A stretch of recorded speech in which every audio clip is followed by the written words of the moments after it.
Shalom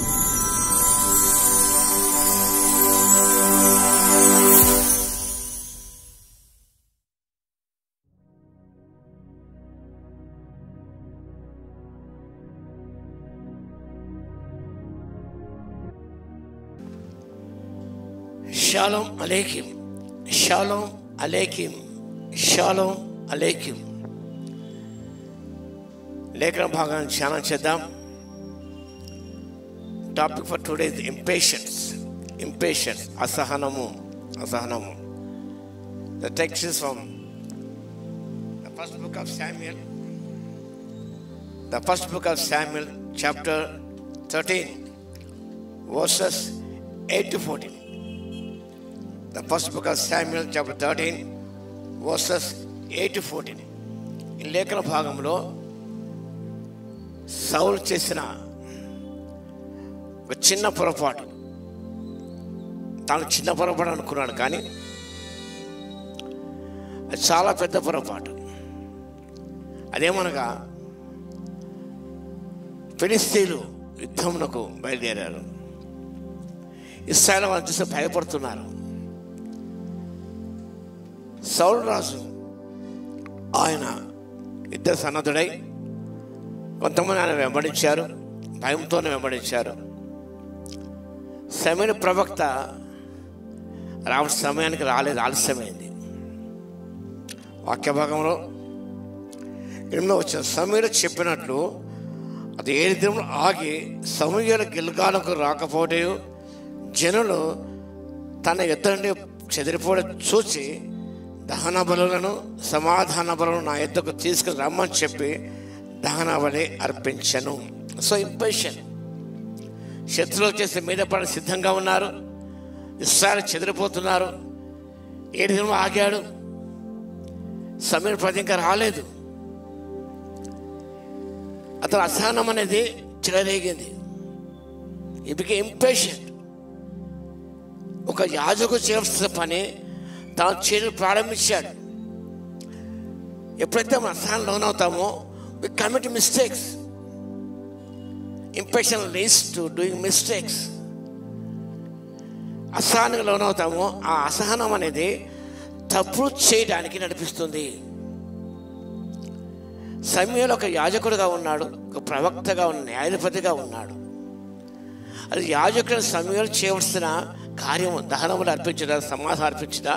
it is a duty of the profit, అదే priest. కానీ శత్రువుల మీద పడతాడు అనుకొని సమూయేలు ఇంకా రాలేదు కాబట్టి ఆయన అసహనంలోని సాహసించి దహనములు అర్పించాలని చూస్తాం. ఎప్పుడైతే అసహనం లోనవుతామో మనం తప్పులు చేయడం ప్రారంభిస్తాం. సమయం దాటిపోతుంది, ఏదో జరుగుతుంది, రిజల్ట్స్ రాకపోవచ్చు, ఓటే పొందవచ్చు, ఏదో చేద్దాం. ఆత్రుతలో ఏదో మనం పొరపాటు చేస్తాం. మనం ఆ పొరపాట్లే పతనానికి దారితీస్తాయి. మానవ తప్పిదములు, అసహనంలో చేసే పొరపాట్లు పతనానికి దారితీస్తుంది, ఓటమికి దారితీస్తుంది. సమూయేలు వచ్చాడు, దహనబలి అర్పించి చాలించగానే వెంటనే సమూయేలు రావడం.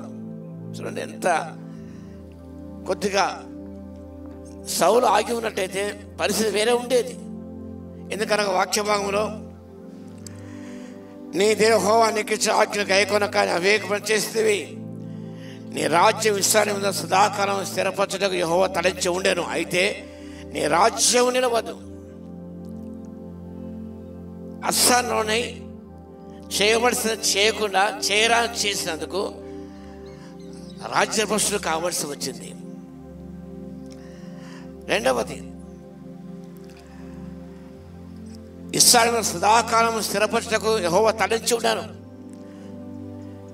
సౌలు రాజు స్థిరపరచాలని యెహోవా ఆశించి ఉన్నాను, కానీ ఆ బ్లెస్సింగ్ కోల్పోయాడు.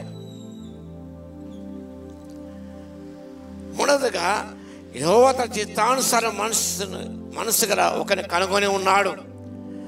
నీకు ఆజ్ఞాపించిన దాన్ని గైకొనకపోతే కనుక యెహోవా తన జనుల మీద అతన్ని అధిపతిగా నియమించును.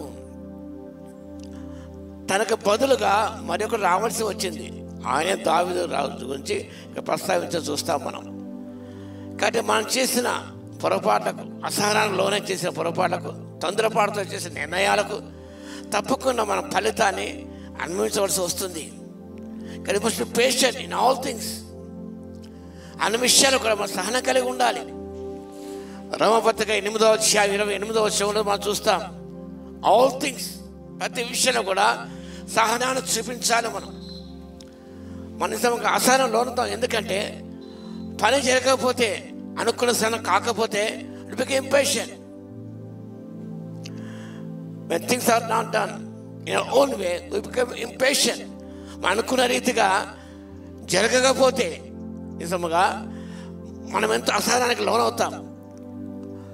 మనకంటే మరొకరు ముందుగా వెళితే, ముందుగా పని ముగిస్తే, మనకంటే they go forward other people, you can patient. నాకంటే అతను ముందు పోతున్నాడే, నాకంటే ప్రమోషన్ వచ్చిందే, నాకంటే ఇంకా ఏదో మంచి ఉద్యోగం వచ్చిందే, నాకంటే మంచిగా ఇల్లు కట్టాడే, నాకంటే ఇంకా చాలా ముందుకు వెళ్తామని చెప్పేసినప్పుడు, అవి తలంచుకున్నప్పుడు మనం we become impatient. Lack of wrestling power leads to impatience. నిగ్రహశక్తి కోల్పోయినట్టయితే నిజముగా మనము అసహనం లోనవుతాం. నిగ్రహించుకోవాలి. ఇలాంటి స్థితిలో కూడా మనం నిగ్రహణ శక్తి మనకు ఉండాలి. సెల్ఫ్ కంట్రోల్ ఉండాలి. మనం ఇది స్వస్థపతి అంటే self control is very important. ఆ సెల్ఫ్ కంట్రోల్ కోల్పోయినట్టయితే మనము విజయాన్ని పొందలేము.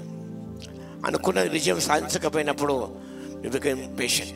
కాబట్టి ఎన్నో రీతిలుగా నిత్యం కూడా మనం అసహనం లోనవుతున్నాం. కాబట్టి అలా కాకుండా యోబు సహనాన్ని జ్ఞాపకం చేసుకొని, యేసయ్య సహనాన్ని జ్ఞాపకం చేసుకొని ఆ యొక్క సౌశీల్యాన్ని మనం పొందినట్టయితే, అన్ని స్థితిగతుల్లో సహనాన్ని చూపించినట్టయితే విజయం నీదే, ఆనందం నీదే, సంతోషం నీదే, సమస్తం నీదే అవుతుంది. కాబట్టి ఆ రీతిగా సహనాన్ని కలిగి జీవించడానికి, అసహనాన్ని వదిలిపెట్టి సహనంతో ముందుకు సాగిపోవడానికి పరిశుద్ధాత్మదేవుని శక్తిని దయచును గాక. ఆమేన్. మహాగణుడ మహోన్నత యేసయ్య మీకు స్తుతి స్తోత్రం నాయన. అనేక సందర్భాలు తండ్రి మన అసహనం లోనవుతున్నాం ప్రభువా. మీరు సహన చక్రవర్తి తండ్రి, అన్నింటి సహించుకున్నారు ప్రభువా, అన్నింటి ఓర్చుకుని అన్ని తాలుకున్నారు మా తండ్రి. ఇతరులు రెచ్చగొట్టిన తండ్రి, ప్రలోభ పెట్టిన ఆయన మీరు లొంగిపోలేదు, అసహనం లోను కాలేదు తండ్రి. So patient in all things.